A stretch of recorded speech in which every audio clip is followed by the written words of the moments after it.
5 अक्टूबर से श्री राम कथा का आयोजन किया गया, क्या है कार्यक्रम?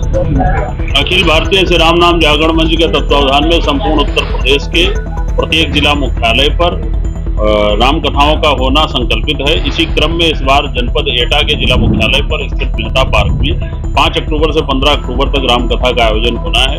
और इस कथा में विशेष बात यह है कि जितने भी श्रद्धालु एटा के होंगे, चाहे वो 5000 लोग हों, 10,000 लोग हों, सभी के भोजन प्रसाद की व्यवस्था श्री राम परिवार मित्र मंडली एटा की ओर से की गई है। और इस संपूर्ण कथा की व्यवस्था श्री राम परिवार मित्र मंडली एटा अपनी तरफ से संभाल रही है और उसके नेतृत्व में यह कार्यक्रम चलेगा। समस्त एटावासी इसके लिए शामिल हैं।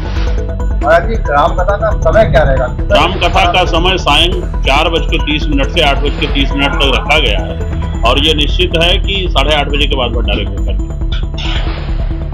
राम कथा का जो श्रवण है वो कौन करेंगे? राम कथा का श्रवण तो श्रोता करेंगे। राम कथा सुनाएगा कौन? राम कथा सुनाएंगे प्रयाग गौरव आचार्य शिवम शुक्ल जी महाराज, जो अद्भुत विद्वान हैं और राम कथा पढ़ाते हैं। कई बच्चे उनकी पढ़ाई हुई राम कथा से आगे बढ़ रहे हैं। इसके अलावा कई विद्वान उनकी लिखी हुई पुस्तकों को पढ़ करके राम कथा बोल रहे हैं। तो अद्भुत विद्वान हैं, वो हमारे एटा में पधार रहे हैं और एटा के वासियों के सौभाग्य का विषय है। इस समय वो सिडनी ऑस्ट्रेलिया में कथा बोल रहे हैं। वहां से 2 तारीख को भारत वापस आ रहे हैं, 3 तारीख को वो दिल्ली में रहेंगे और 4 को एटा उनका प्रवास होगा।